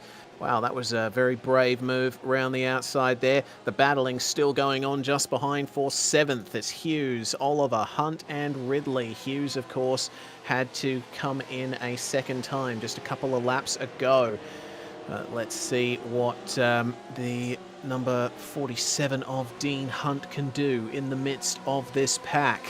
Oliver, a driver who was certainly on for a good result here tonight, racing up the front, but for the issues that were faced earlier, Oliver has managed to get that car repaired, and he's back out still in a solid top 10 result. It's very close between the number 8 here of Rob Crisdale trying to find his way past Anthony Jewell for 14th place. Yes, So. yes. Pardon me, I'm just running the numbers. It's going to be 5 to go at the line for our leaders here tonight. And you can see there, Tyson Broad now has clean air on his car once again, but the gap is 7 seconds. It's holding kind of steady, but, well, Gianni Lutsu is taking out whatever time he can. No, Tyson Broad's down under the apron. Oh. He concedes defeat. He does not have the fuel to make it home. And, well, he tried. He gambled, but he's going to have to bring it in. And, well, Gianni Lutsu is going to be the man across the line. And Brandon Levin also cannot make it home there from lap 2. So they tried, but unfortunately, it's not going to be enough. And, well, Gianni Lutsu, Brody Watts, and Alex Zani are your top 3 once again. To the inside, Zani goes on Watts, but, oh, pardon me, that's Trevor Hearn, these two going at it for P3. And, Hearn tries to get the traction around the outside to commit to it.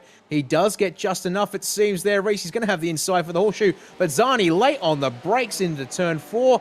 He's going to have to keep the cars with there. They come almost together on the exit, but they keep just enough space between the two of these cars, and Zani gets the job done on exit.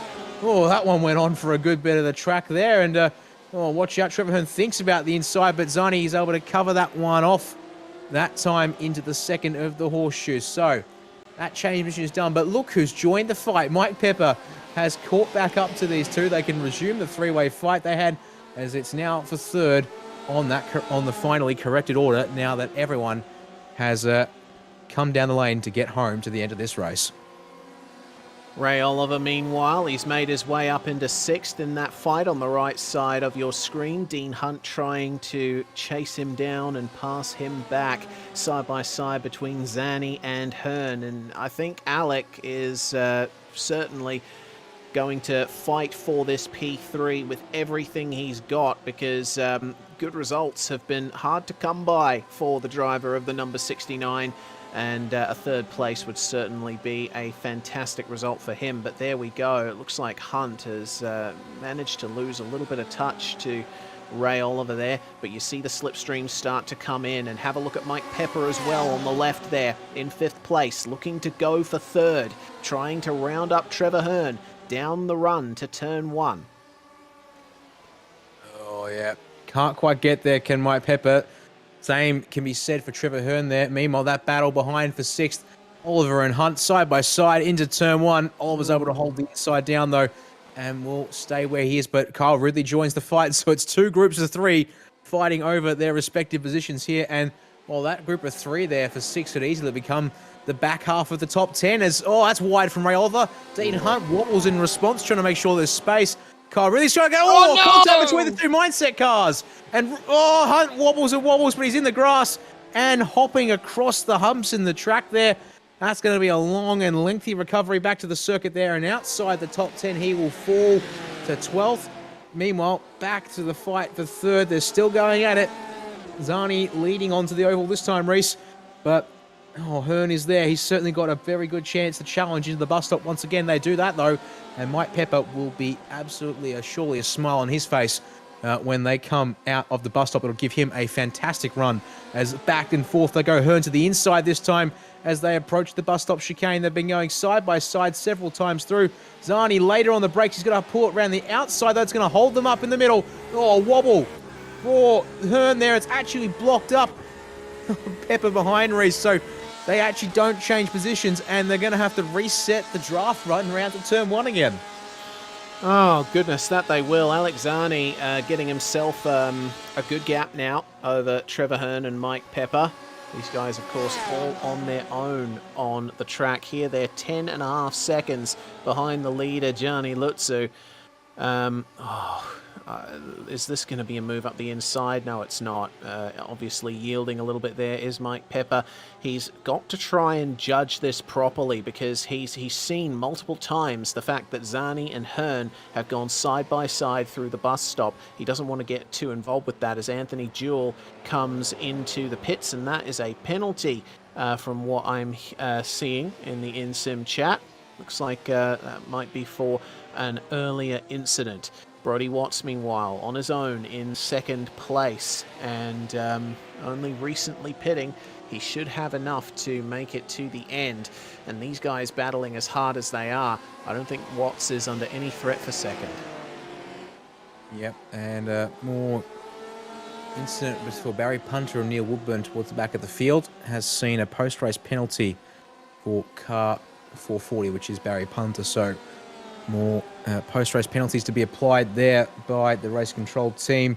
As we continue to watch this fight for third, they're going to have 2 more laps to go at it. They might actually sneak a third in, depending on where Gianni is. Gianni's coming around NASCAR 3 and 4, so I'm watching the clock tick down here. Lapping in the 1 minute 43s at the moment. So we might just get 3 laps in here, Reese, with the way the clock is coming down. We'll have to wait and see when he comes across the line. I'm just watching that in particular for a moment as we keep the broadcast feed on the fight for P3. Across the line at that was 39 minutes. Oh, 36 minutes and 35 to go, so we might get 3 laps here. But let's watch this here, Reese. Up the outside for Trevor Hearn if he wants to make this stick. Who's going to be the last of the late breakers into turn 1? It's Alex Zani again late this time. And he still gets it pulled up for turn 1, so good stuff there. Meanwhile, Carl Ridley and Ray Oliver going at it once again for P6 here. So a pair of moves as they try to get through turn 1 there. And looks like they will stay as they were in both instances. But Ridley thinking about the inside for the International Horseshoe. He's not there for turn 4 unless the door opens. And it opens, it does, from Ray Oliver, who's got the run off the exit. It looks like it's going to be a drag race to turn number 6. That it is, but no side-by-side through the kink. It's not always the best. Oh, I've just seen Alex Zani is locked up just up ahead, and it looks like Trevor Hearn has been let alongside.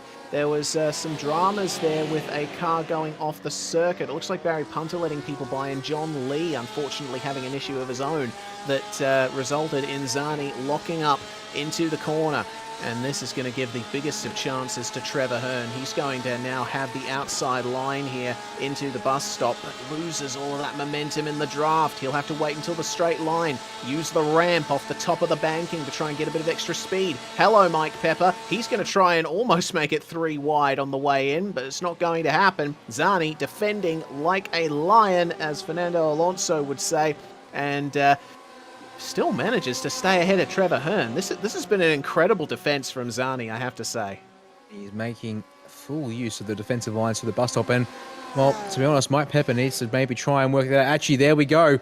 Just got the white flag in time, did Gianni Lutsu. So we are only going to have 1 more lap to make it a 21-lap affair here in the feature. Here comes the fight for third once again. Hearn's going to have to go the long way. Can he make it round the outside? He breaks later, but shorter line for Zani. He's going to be on the inside and a lock for Hearn. That's going to open the door surely to Mike Pepper here on the exit through this little mini S's section. It will open the door, but they keep space. But this also gives Zani the breakaway and the breather here. Zani locks into turn 4, though, and he's going to bring Hearn right back into it. Oh, well, Zani manages to square up the exit nicely and get a bit of extra momentum down the straight towards the kink. The sweeping left-hander flat out in these cars, but of course very narrow. Does Zani manage to keep his brakes in check here? Yes, he does, but he's going to be a sitting duck down the straight. It's a bit of oversteer there for Trevor Hearn. Getting on the throttle a little too spiritedly, I have to say, and that might end up hurting him. Overheating the rear is certainly not what you want to see in a car like this in particular, but now the draft is on. This is the battle for third on the final lap of the race. 30 seconds to go, and Gianni Lutsu will be coming up to take the checkered flag very shortly. Oh, they almost bang wheels on the way down the backstretch towards the bus stop. In fact, they do make side-by-side contact. Zani not willing to allow Trevor Hearn by, but Hearn, let's see if he can pick up the exit out of the bus stop. Indeed, he does. This could be it. This could be the move for third. Meanwhile, just up ahead, Gianni Lutsu is coming to the line, and he's going to take 2 from 2 here tonight at Daytona. Fantastic performance from second in the championship, but who's going to win the drag race to the line for third? Is it going to be Hearn? Is it going to be Zani? Is it going to be Mike Pepper, who's coming around the outside? It might be going to do it. Pepper's going to do it right at the line. My Lord. Wow. That is fantastic. Actually, yeah, Pepper got it. Oh, goodness. There was only a couple of hundredths in it. Oh, excuse me. Oh, oh, my voice is absolutely gone there. The pack behind was even closer. Kyle Ridley just getting 6th place from Ray Oliver by 11 thousandths of a second. What a night at Daytona, Dan. That was, it's just That's the fantastic. ending you love. That's the ending you want to see around here. And finally, Mike Pepper gets the run off of the bus stop and doesn't get compromised. Meanwhile, how's that for a gap as we're not even at the line yet? Ray Oliver's going to close back in, with the line underneath. Blow it on down, thank you very much, does Jay Kennedy. And to the line we come, and well, that's about the splitter. Yeah. That's not much when you're doing 260 clicks. And indeed, 11 1,000ths of a second. That was a hard-fought fight there, but Kyle really does get that P6 off of Ray Oliver at the end, whilst we're all getting excited about Mike Pepper dealing P3 ahead of Zani and Hearn there, who come home in 4th and 5th tonight. Meanwhile, that's looking pretty close there. Dean Hunt just fending off Jake Burgess. My timing says 200ths or thereabouts between Dean and Jake there on the outside. And David Hughes makes that 3 cars within half a tenth at the line. Wow. That's the top 10 decided there. Oh, wow. What a night. I always love how this series turns it up in terms of action. It's just been phenomenal seeing the close racing we've seen tonight, but we will go through our final race results of the night. Gianni Lutsu taking the double. He is going to take the round win for sure there, and by some margin. It's definitely going to help him in his championship fight with Tyson Broad, who had largely a night to forget. Brody Watts is going to come home in 2nd place, with Mike Pepper in P3, just stealing it at the line from Alex Zani and Trevor Hearn. Kyle Ridley, well, he started in 2nd. He was almost involved in the carnage on lap 1, but recovers to finish in 6th. Ray Oliver comes home to finish in 7th. Sam Dalrua, meanwhile, from 14th to 8th. Tyson Broad finishes in 9th place, unfortunately having to come in for a second pit stop, was short on fuel, and Dean Hunt just snatching the top 10 position. He did indeed. 11th place going to Jake Burgess, next across the line of that shot we just saw there at the end, ahead of David Hughes there for 12th. So does the 1st to 12th, and back to it's a 12th once again there after finishing the first race in 12th. So it's 12s all round for the number 75 car. Robert Crisdale, unfortunately, second race in the wars as well, back to 13th place for him in the number 8 entry. And that will hurt his championship intentions and desires, but still halfway into this season, halfway to go for him. Brandon Levin there in 14th place, another driver to tumble down the order thanks to lap 1. And Justin McLean there, 15th place, also unfortunately coming undone all by himself. Almost a sympathy spin with David Hughes there at the start of the race, and 15th will be his finishing spot. Ashley Dodgson comes home in 16th ahead of Franz Esterbauer in 17th. Good gains for both of those drivers. Joe Capone unfortunately slips a couple of spots back to 18th place. Nathaniel Coburn, brings it home in 19th, and it's going to be Ross Thallen to round out the top 20 here tonight. Anthony Jewell and Cameron Edwards are the last drivers to finish on the lead lap. Edwards, one of the drivers to get penalties from that erroneous dive towards pit lane at the end of the safety car period. Clint Harvey, John Lee and Neil Woodburn all come home a lap down. Jesse Butler, it's a big shame for Jesse, involved in the lap 1 dramas and having to come into the pits a few times there on that second race, has to settle for 26, 2 laps down. Ben Breyer, 4 laps down. Barry Punter, 7 laps down. Grant Johnson, Peter Biancucci, and Nathan Allen was a safety car driver. So Grant Johnson and Peter Biancucci, unfortunately, not seeing the checkered flag. Well, now we are going to go to our driver interviews, and the first driver we're going to chat to is the most successful driver of the night, Gianni Lutsu. It's the double win for you, Gianni. It looks like Daytona was pretty kind to you. At least that's what the results say, but it was a much more dramatic night than that. Yeah, Reece, thank you. Obviously a really, really good night tonight in the Racecraft Porsche.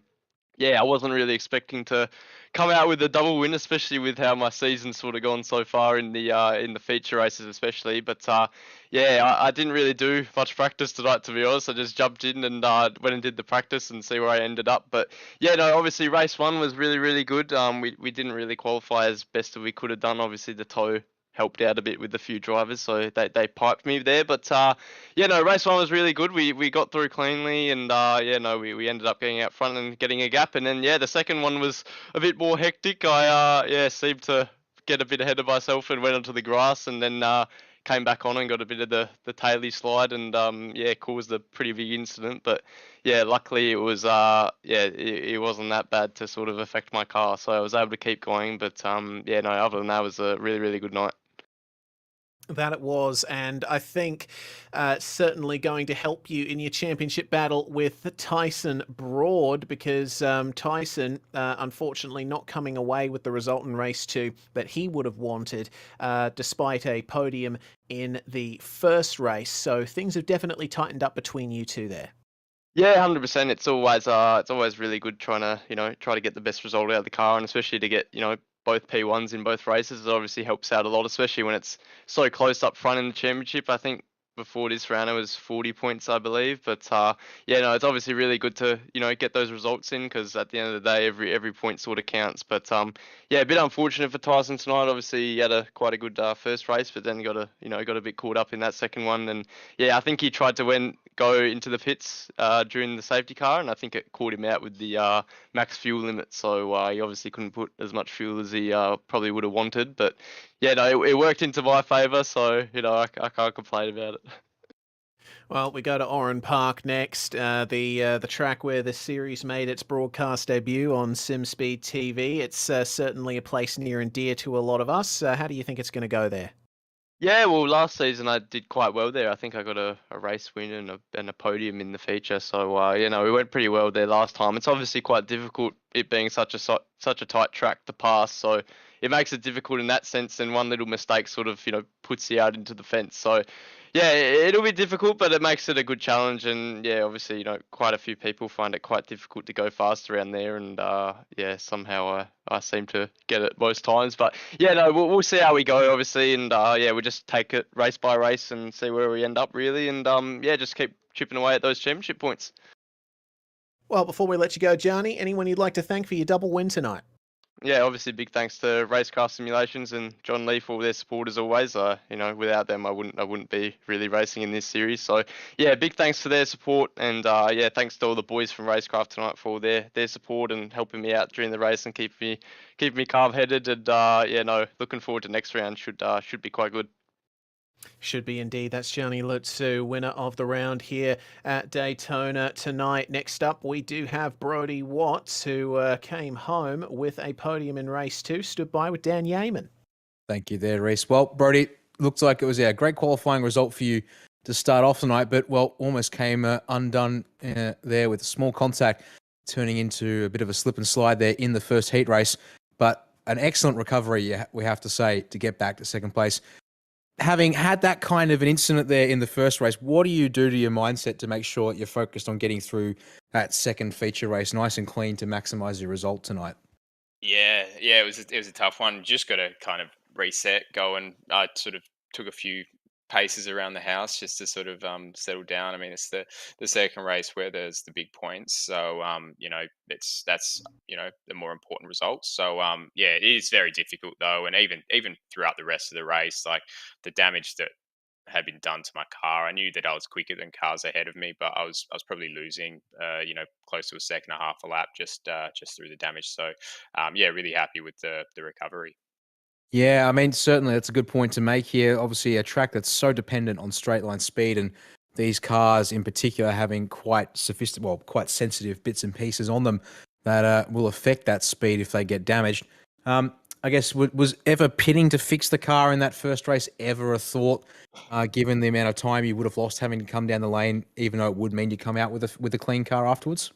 Yeah, that's exactly it. I sort of did weigh it up. It was probably a little bit. If it was sort of a first lap incident, then I think definitely I would have done it. But I think it was lap 3 that the incident happened, and by then it was there's only 8 or 9 laps to go.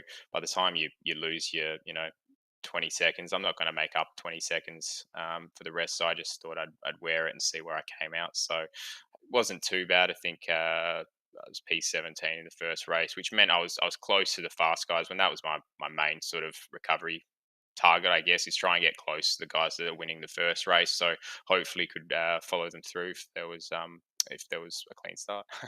It's a good point to make. Yeah, I guess thinking about the way that the inverted grid works and how that does indeed, put those guys sort of closer towards you there. You're not starting too far back, as it turns out.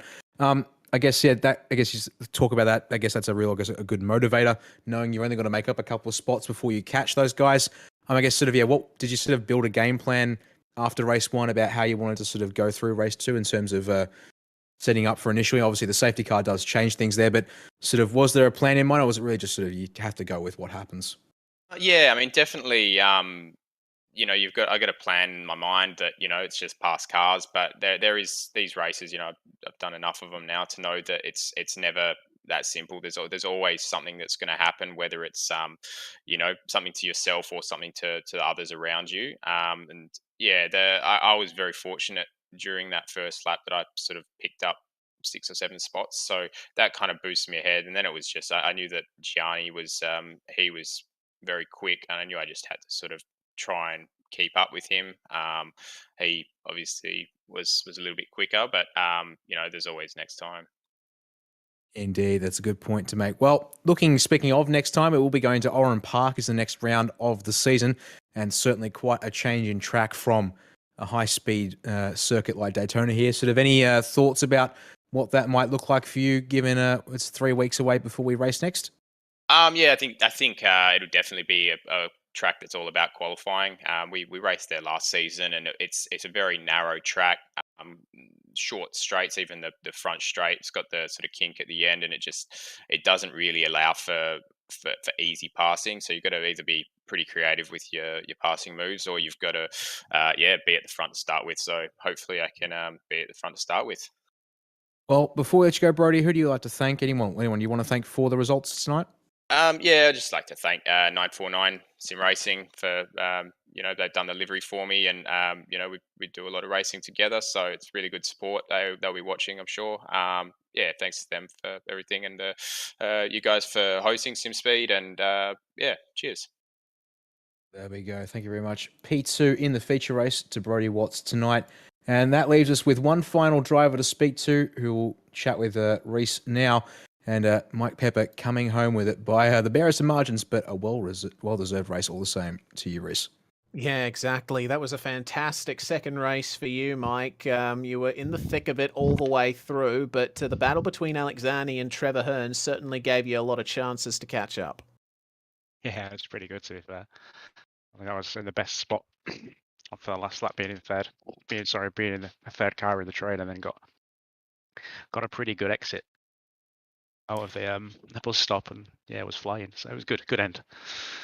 Definitely was. Were you planning to make the move as late as possible? Because we were certainly aware, racing at Daytona like we have so many times before, the fact that you need to try and save that move, really, otherwise you're just going to get repassed.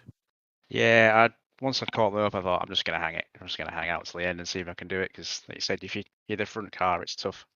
You end up defending into turn 1 literally lap after lap. So I'll try and get the best exit I can, and flew past. So I was pretty close. I think there was nothing in it. I got a little message off Alec just going straight after the race. So yeah, it was good.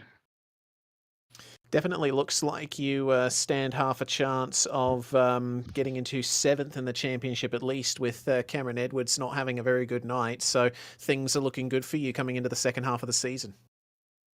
Yeah, I think so. I don't know. I think it's just been updated, the league. I think I've just jumped up to 5th with that. So nice. Yeah, it's pretty. Looking at the points, it's pretty close. I think 4th, 5th, 6th, 7th, all very close. So I could have been better if I'd not got a slowdown after the safety car went in. But hey, slowdown from leading was not ideal.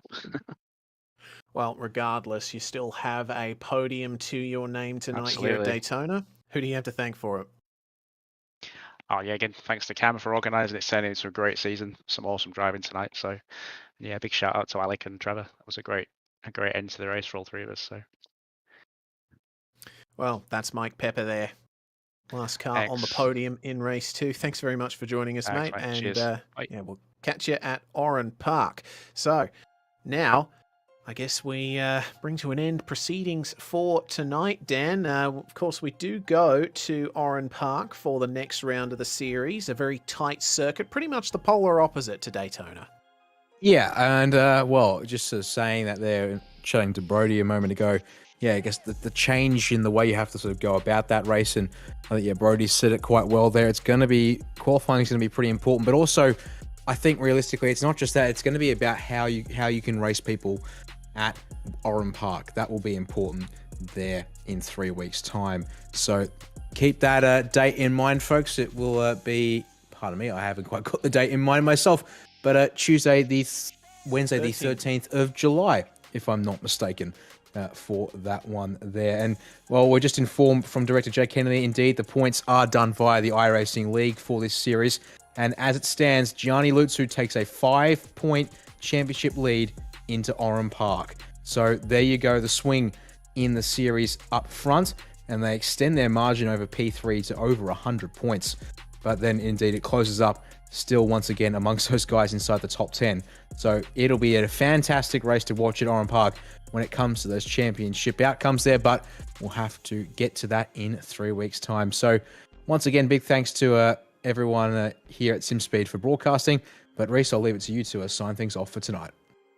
Indeed. We want to thank you all very much for watching here on SimSpeed TV. We want to give a big thanks to our series sponsors once again as well. V8 Drive Day Perth, West Australian Automotive Equipment, Word of Mouth Signs, V-Race Experience, Modem Simulation, and of course 24/7 sim services. Also, don't forget that series driver Jake Burgess, who we focused on a couple of times tonight, runs the NTE series, which has joined up with us here at SimSpeed TV. You'll be able to catch their next round on Sunday night, so make sure to tune in for that.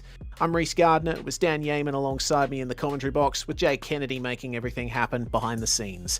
We'll see you next time. This is your chance to get behind the wheel.